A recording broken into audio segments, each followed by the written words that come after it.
Okay, so hello, my name is Megan. I'm going to be interviewing you for the World Trade Center Oral History Project. First, I want to thank you for taking the time today to do this interview with me. The purpose of this interview is to give you an opportunity to give your personal perspective and story of the World Trade Center disaster and your involvement with the rescue and recovery efforts that followed as a family member of a responder. By sharing your story, you will help us capture this historic event in a unique and personal way.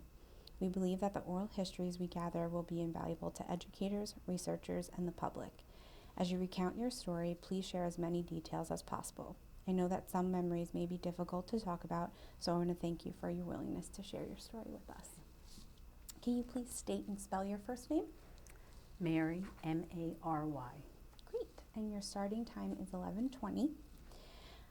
So since this is my first time meeting you today, I just wanted to get to know you a little bit better about where you're from, where you grew up, and things like that. So where are you from? I'm from Merrick, Long Island, New York. Okay. And you grew up there your whole life? Yes. Yeah. And did you have a big family? I'm from a family of 5. Okay. I'm in the middle. Okay. What was that like growing up in, Nassau on Long Island? It was good. I Yeah. think I got a very good education. My mother was very pleased with the schools there and with our home, and it was a very nice place. Very nice. What did you do after high school? After high school, I was going to go to college. I was signed up, and I met my husband Okay. to be, and we ended up getting married, and I had children, and I didn't get too much of college Okay. at the time. Okay. How did you meet your husband?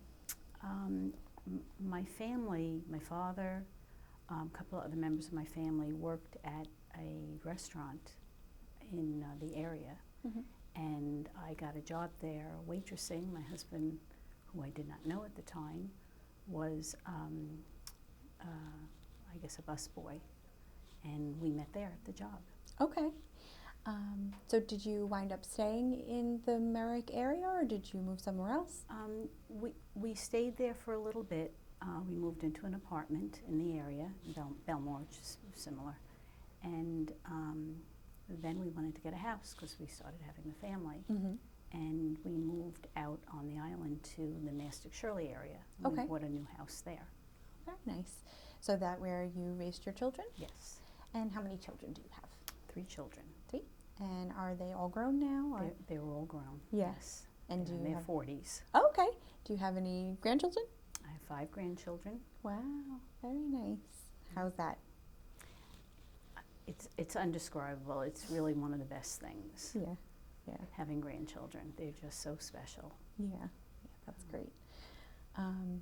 So, what did you do? You were stay-at-home mom when you raised your children? Yes, Okay. I was. That's great. I until they all went into school, Uh-huh. and then I got a job after that. Okay. And what did you do?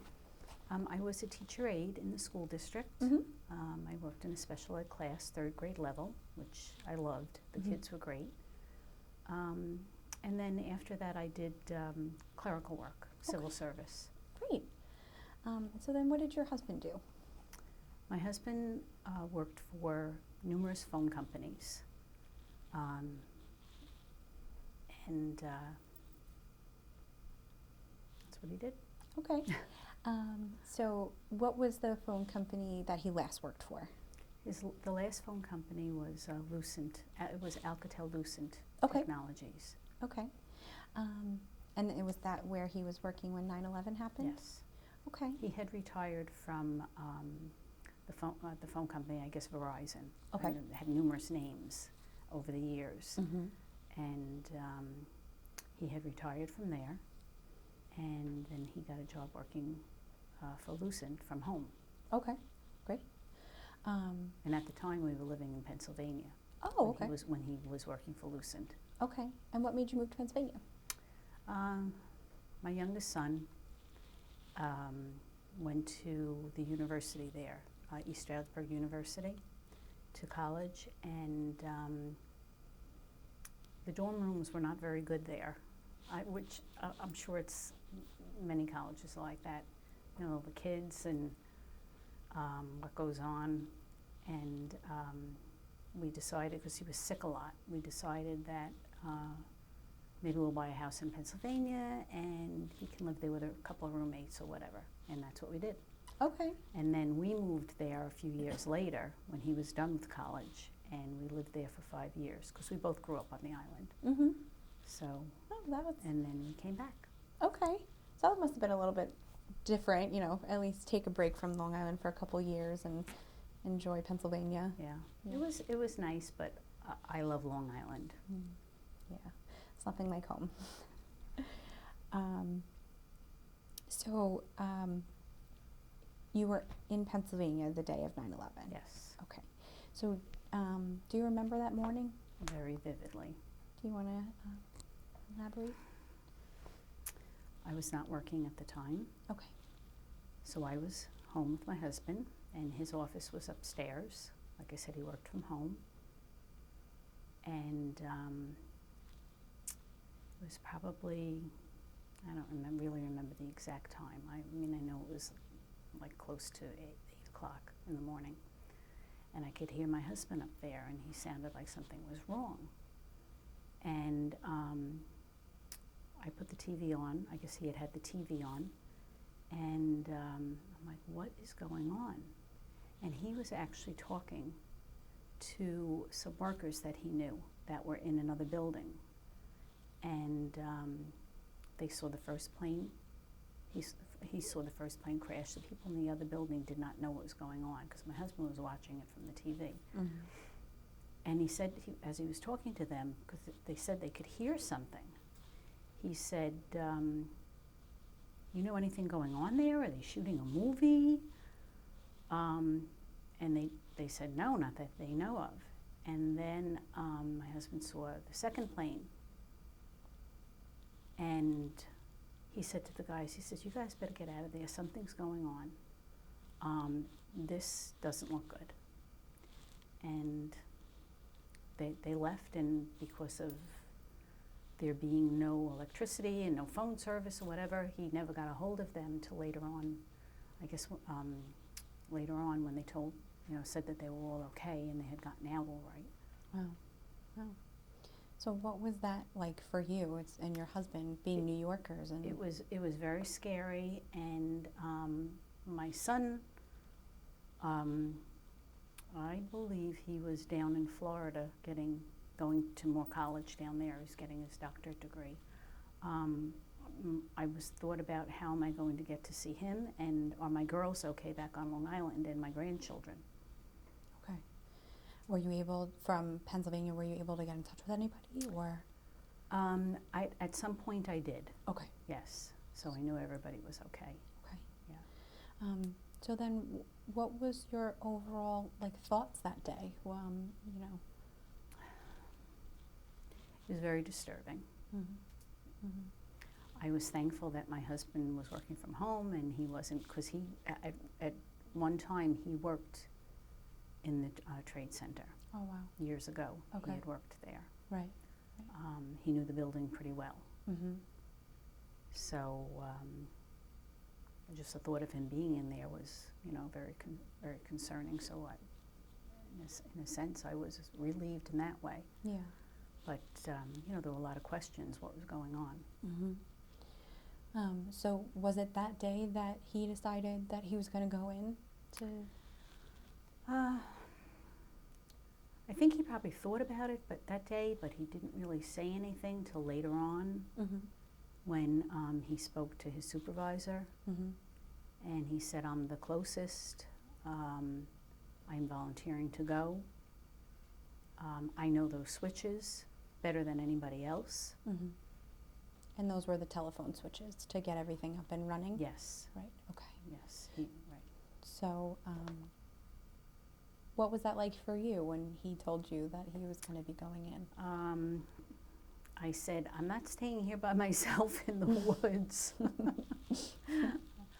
I don't even really remember, but somehow I got back to Long Island, and my husband, the following day, went down to Ground Zero. Okay. and he was there so just for, your husband was here back in 2010 for his first interview with us. So during his time there, he was working for the phone company to get the switches up and running for the telephone companies to connect the service back together. And it took him about 5-6 days to get everything up and running for Wall Street, right, was his main mission, right? Yes. So during that time that he was there, were you in contact with him when he was working? It was very difficult. Okay. And I remember him telling me, if you don't hear from me, don't worry. I just have to find, I don't know, the technology that they know. He was able to, I don't know, plug into some place in one of the buildings and call me, not like a regular phone. Right. But being in the phone company, he knew how to do that. Right. But it was very, very difficult, and I did not hear from him that often. Okay. So do you remember how long he was working in Manhattan for? He worked from the day after it happened. He worked there until through the end of November.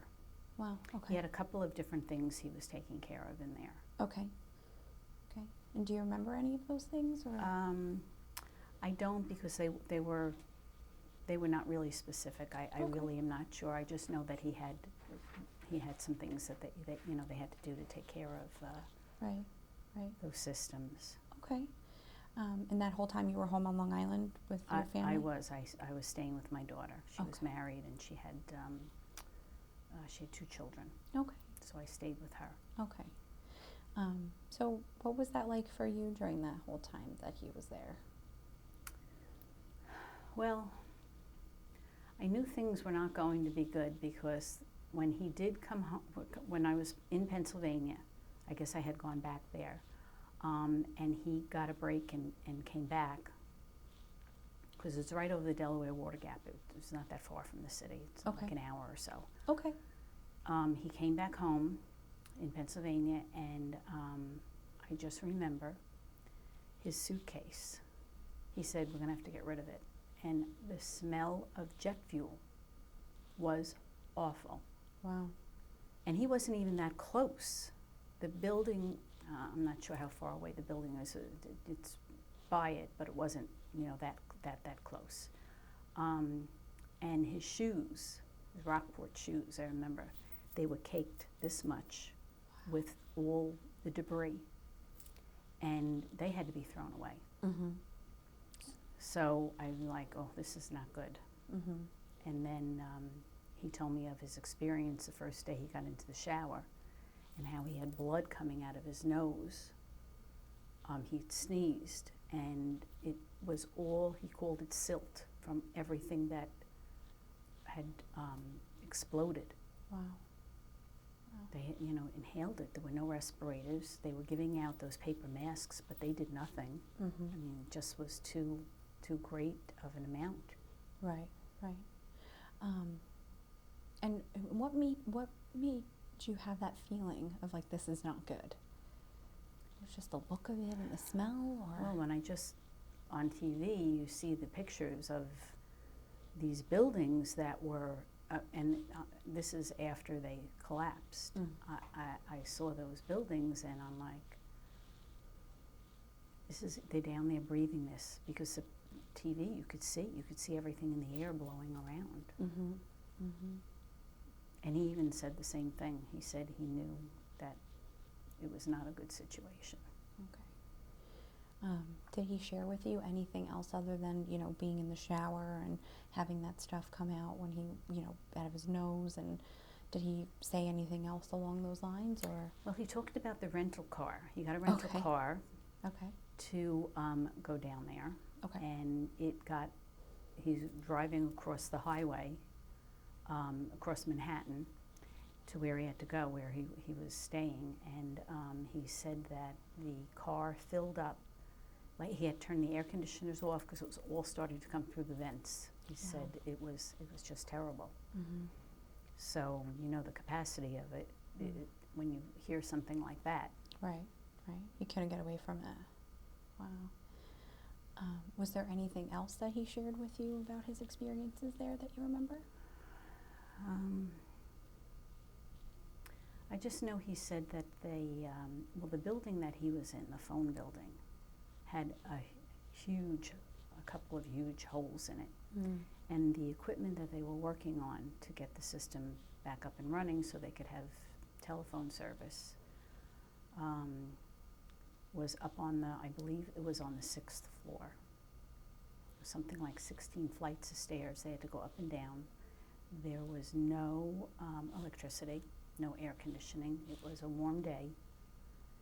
And he said it was very, very difficult. They had to carry buckets for water or for whatever else they needed up and down those stairs to go to the bathroom or to get anything to eat. It was a lengthy trip. Mm-hmm. He did talk about the Red Cross coming in and how good they took care of them and provided food and even just an ear to listen to if they wanted to speak to somebody. Mm-hmm. And I mean, he just always said something nice about the Red Cross when I would talk to him. He'd say the food is unbelievable, and there were other people in the area too, like owners of restaurants and all, Mm-hmm. that gave out free food and did what they could. Mm-hmm. Yeah, it kind of brought everybody together. The camaraderie, he said, was something like he never saw before. Wow. He said it was amazing. It was like your own little world down there, he said it was. Mm-hmm. He said it didn't matter what you did, whether you were a carpenter or an electrician or the phone company, everybody worked together and did what they had to do. Mm-hmm. That's great. Yeah. Makes it all kind of, worth it that they came together and got it done. Mm-hmm. So did he ever go back down to the site after he came back at the end of November? He actually took me down to the site at one point. Okay. We went and we saw what we could. They had Okay. a place where you could stand and you could overlook it. There was a place, I guess everybody probably knows because I think we saw it on TV so much, where the fencing was and all the T-shirts that they had placed up there. And I cried. I said, I cannot believe what this looks like and the fact that he was working there. But I was glad I got to see it. Mm-hmm. And I was very proud of him for doing what he did. Yeah. Yeah, absolutely. He helped a lot of people. He helped a lot of people down there. But after that, he really did not go down there too much. And even when the museum opened, he wanted to see it. Mm-hmm. But he said, I just don't know. He said, I don't think I want to see it now. Mm-hmm. So we never got to see it. Okay. So after that, mentioning that he wanted to see it, but he, it's hard for a lot of people to go back down. Did his experiences during 9/11 affect anything in your relationship, or did you see a change in him after? There was a definite change. I think he got a little quieter. Mm-hmm. Could see, I attributed it to what he had seen and gone through down there. Mm-hmm. It really bothered him. Yeah. And I think maybe he didn't know how to handle his feelings. Mm-hmm. And, nothing like this has ever happened to this, magnitude. And it was just a lot to take in, what he had been through. Right. I'm sure. Can't prepare for something like that. Yeah. So did he speak to you about it a lot, or? He did. Mm-hmm. He did. He spoke to me, quite a bit. But I think there are just some things that he just didn't even want to talk about. Mm-hmm. Yeah. But You know, after a while, he was not feeling good. Mm. You know, even like those first couple of weeks, he was all irritated, his sinuses, his throat. And they did have respirators at one point. Oh, I think it was maybe within a week, and they had respirator training. But he said so many times people didn't understand, like, oh, they should be okay, they had these respirators on. He said, you're going up and down all these flights of stairs, carrying buckets and equipment and whatever else you had to do. And he says it like just would stick onto your face. You couldn't breathe by the time you got upstairs. He said it just was not that easy, even though they had the respirators and the training. He said it just was not that easy. Mm-hmm. Mm-hmm. So it wasn't soon after that he started having symptoms of different medical conditions? He did. He I guess kind of toughed it out the first year. Okay. Because I think in the back of his mind he kept saying, all right, once the irritation goes away, I'll be okay. So it'll stop. Mm. But the cough got worse. He started getting headaches. And he decided that it was probably not in the best interest of me and the rest of the family to stay living in Pennsylvania, because my son, I told you, was down in Florida getting his degree, and then it was just my husband and myself there. We really didn't, there was no family or anything. Mm-hmm. And not feeling well, he did not know how far this was going to go, and he decided that we should put the house up for sale, which we redid the entire house. It was a beautiful home. Mm-hmm. And we put the house up for sale. Okay. And that was in 2000. We came back to Long Island in 2002. Okay. Right after. Right after. So he was back on the island to go to the doctors. Okay. It was 1 year to the day of 9/11. Wow. That he went to the doctors. Okay. And he went to a pulmonary specialist, and they didn't really know exactly what to do, because nobody's ever had these kind of conditions before, and just gave him medicine, and it was just one doctor after another after that. Okay. From being treated for various things. It was GERDs. I know his sinuses were very, very bad. Okay. And what else did he suffer from? The headaches. Mm-hmm. I think he also had some post-traumatic stress syndrome, Mm-hmm. from what he saw and how he felt, Mm-hmm. what he was going through. Mm-hmm.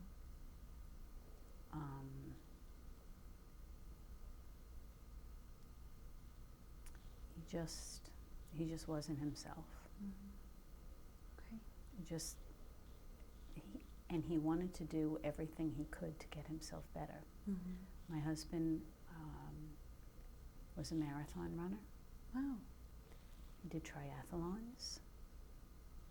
Very much into his exercise. Mm-hmm. He ate good. Mm-hmm. He liked to take care of himself. Mm-hmm. And he was very big on doing exercise, and he played golf, because when we moved back to the island, we lived in a complex that had a golf course on it, and he had access to that. So he loved all of those things, and as time went by, he was doing less and less of those things because he was not able to. His breathing got very bad. Okay. Yeah. At one point, his lung capacity they tested, and it was not good. Okay. Wow. So then when did he get sick? Around what? Do you remember when? Well, he really started getting sick a few weeks after, Right. but I guess it was tolerable, Mhm. and you just take your medicine and try to figure out what to do. But I'm going to say the first doctor's appointment back on the island, when it was a year after Okay. to the day, that was really the beginning Right. of years of agony Mm. that he went through. Couldn't sleep at night. Mhm. We had a couple of times where he fell. Mm. I guess because it was in the middle of the night and he was not feeling good, Mhm. Right. and we just had a lot of things. It was one thing after another. Yeah. He got shingles. He's very sick with that. Okay. His immune system was probably not as good as it had been. Mhm. Mhm. And what was this like for you during all this? I was working. Okay. I probably didn't see a lot of it. I know he napped during the day to try to get rid of his headache. Mhm.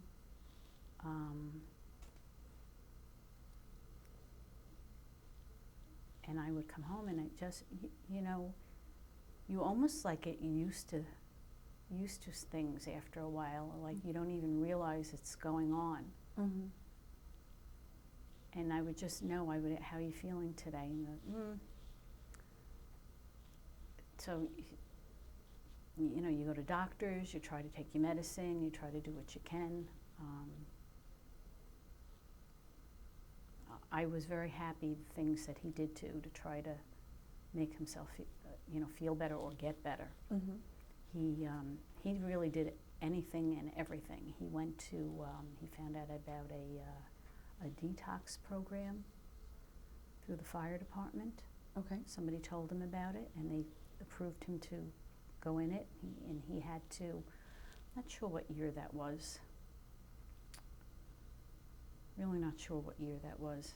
Okay. We were back on the island though, and he went to that. You had to go every day, and it was like a detox. They would give you, you would be in a sauna, you would eat like good foods, and you had to go every day until they felt that you were ready to leave the program. Okay. So he did that program. He did some kind of a heavy metal program where you take some type of a liquid, and it's supposed to release all the heavy metals out of your body. Mhm. The two of us together did a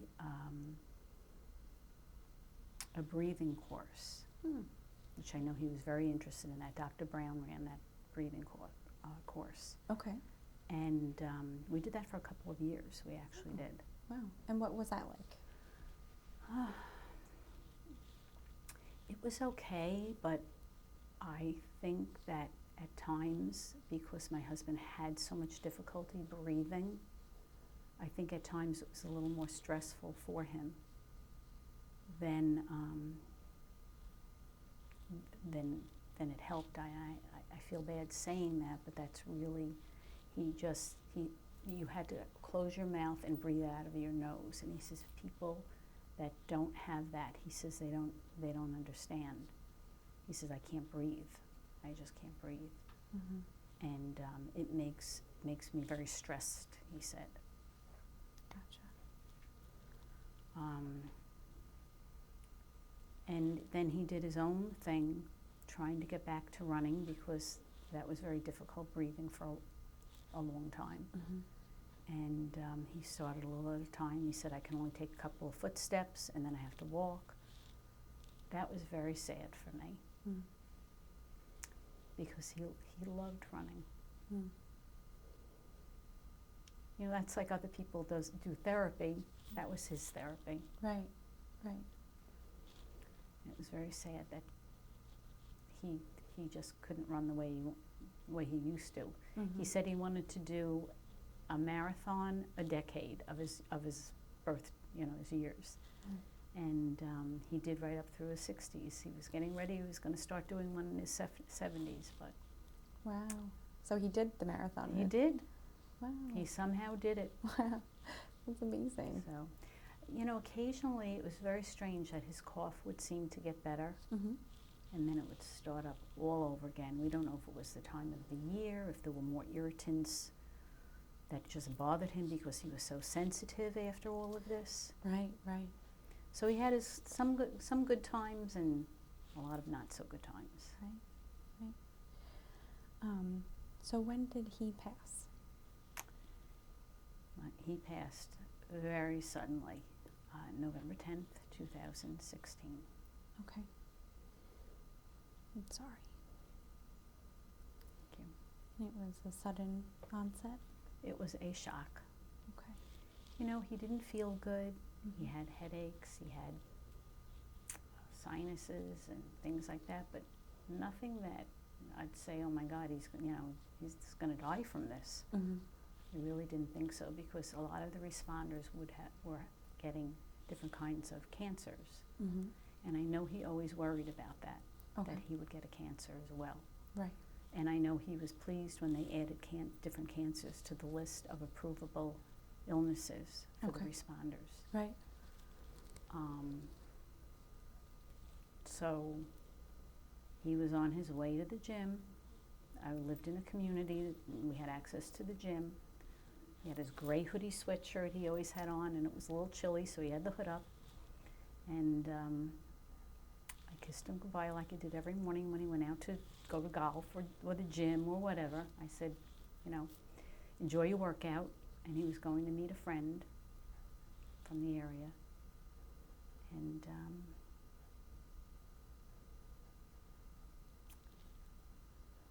I was getting ready to also go out and walk, because I loved walking. And the next thing, it was probably a little after 8 in the morning, I had a police officer come to my door, tell me that they found my husband. Everybody knew him, the maintenance, everybody knew him, because he ran around the golf course all the time. Mm-hmm. Okay. And so the maintenance knew who he was. He had passed out, I guess, in the past at the community center. Okay. And they told me to drive over, and the ambulance and everything was there, and I saw him.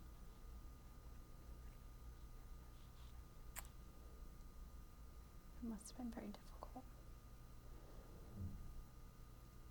The hardest part was calling my children. Mm-hmm. They told me right away. They didn't say that he had passed. I knew. Mm-hmm. They said, if you have family, call them right away. Okay. And how was that like for your children? We don't really talk about it much. It was bad. It was really bad. My son works in the university there in Pennsylvania, where he had originally gone to school. And he knew I would not call him at that time of the morning because he's teaching. And he wasn't even going to answer the phone because he was in denial. But he did, and he said, "Why are you calling me?"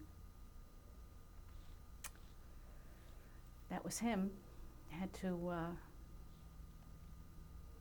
rush, pick up his daughter, my granddaughter. He's got full custody. Okay. Take her out of school, and I just get whatever he could together, and he drove back to the island. Mm-hmm. My other daughter was at work in the school district, and she just got there as fast as she can to the hospital. And then my older daughter, she was watching some children. One of the parents was there, thank goodness. And I heard her scream. I can't talk. Do you want to stop for a second?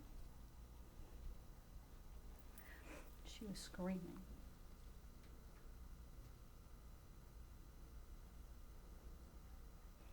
You know, nobody knows. Nobody knows what you've gone through. Nobody wants to talk about it. Mm-hmm. Be all right. It's never an easy thing to go through. It was just unbelievable.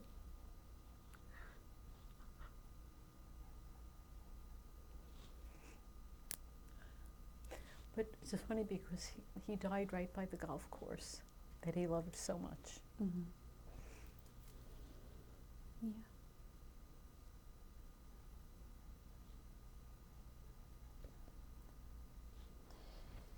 So, how have you been doing since then?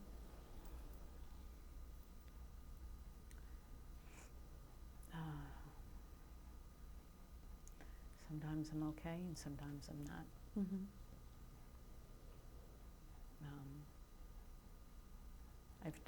I try everything I can. The bottom line is, my husband is gone, so my life that I once had will never be the same. And I've learned that really the only thing you can do, groups, you can do, grieving groups, you can do, different things to help, but it's never going to change back. I had my husband of 46 years. And I know 9/11 played a big part on his health and him passing away. Mm-hmm. And on top of it all, he got, in January of 2016, diagnosed with Lyme's disease. Oh, wow. So he was dealing with that as well. In fact, that, I think, just put him over the edge. Okay. He was taking a lot of medication for it. He Yeah. was having a lot of side effects. But he was going to get better. Mm-hmm. The doctor said, it's just Lyme's disease. You'll get better. Take your medicine. Yeah. And then he started complaining about his legs, and they would hurt, and he just had all different kinds of aches and pains, which are symptoms of Lyme's. Mm-hmm. Mm-hmm. So we had a lot he was dealing with. Yeah. It's like a compilation of things that was going But on. I do believe 9/11 played the biggest role in his illnesses and him passing away. Yeah. I look at pictures of him, we were at something like the week before, Mm-hmm. and he looked so good. Mm-hmm. I was like, how can he not be here? He looks fine.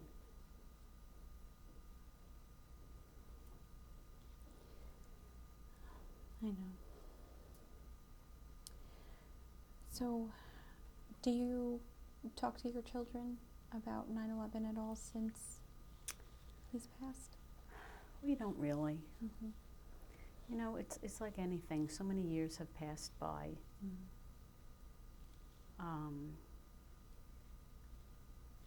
I think at some point you just really, you don't even want to remember it, even though they tell you to remember it. I mean, you do, because in your heart you know what happened to your country.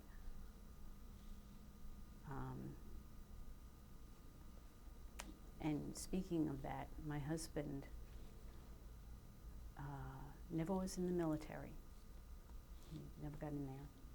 But he was probably one of the most patriotic people that I know of. Mm-hmm. That's one of the reasons why he went down to 9/11 and took care of the phone system. Mm-hmm. He wanted to make a difference and do something for his country and for the people Mm-hmm. that love their country. Mm-hmm. And he did. And he did. Mm-hmm. Do you think if he was still here today and, something were to happen again along the lines of 9/11, do you think he would still go? Absolutely. Yeah. No doubt in my mind. Absolutely. It's just the person he was. Yes. Mm-hmm. Yeah. If he could make a difference, that's what he wanted to do.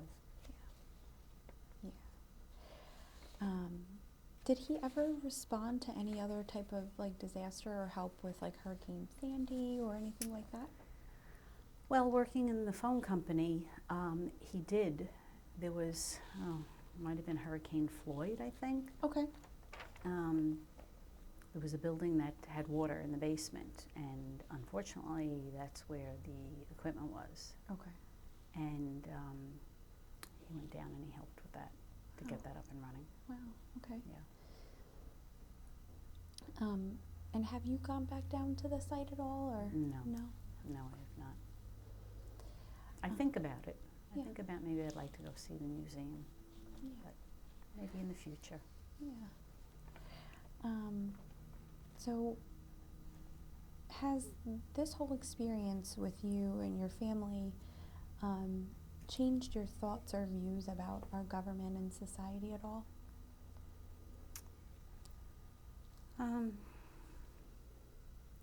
I don't think so.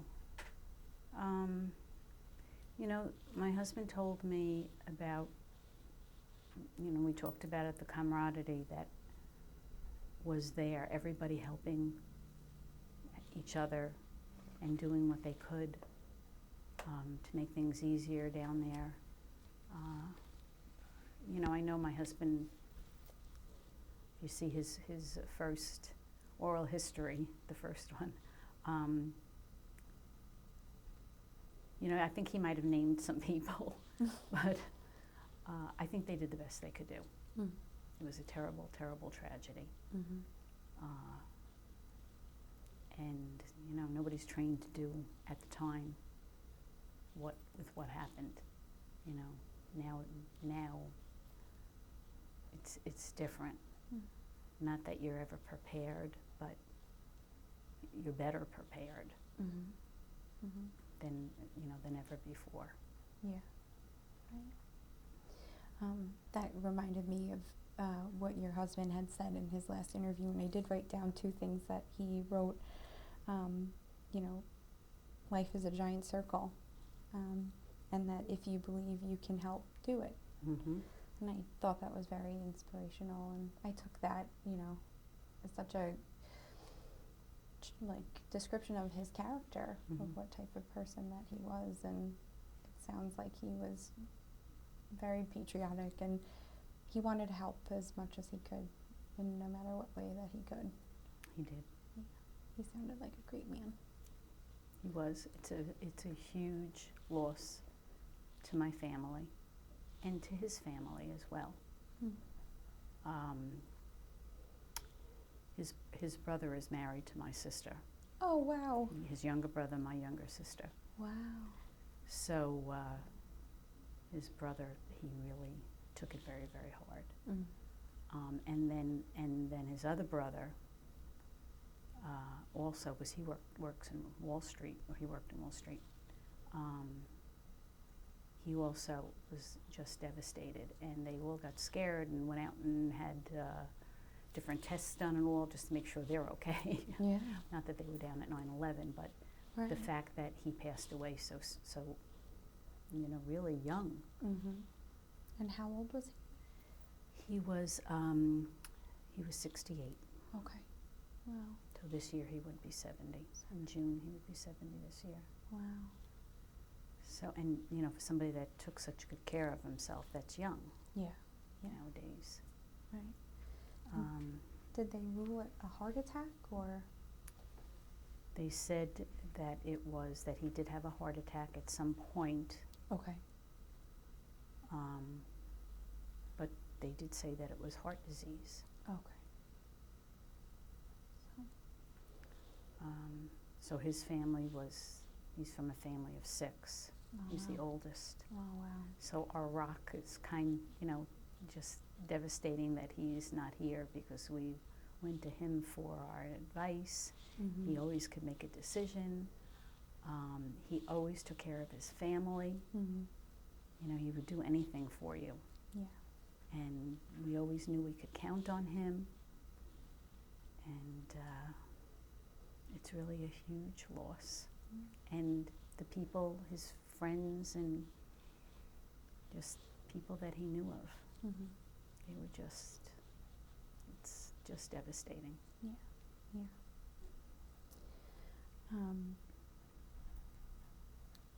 Has this interview captured everything that you wanted to share with us today?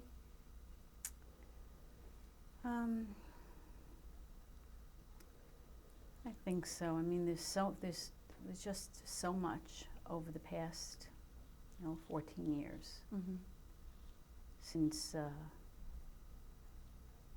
15 years, but he was here 14 of them since that happened. It's just really even hard to remember everything, and I think it's sometimes I don't want to remember everything because it's very painful. Mm-hmm. Mm-hmm. Is there anything that you would like someone watching this interview 10, 20, 100 years from now to take from your interview if they're watching this?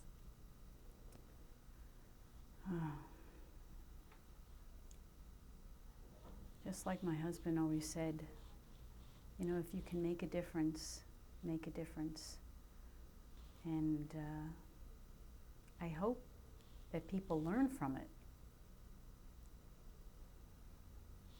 I know when they kept showing it on the TV, even up till now, people see that. They have to realize that that's not, you don't want to live that way.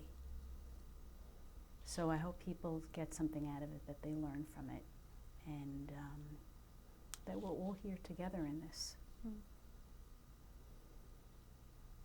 That's great advice. It is.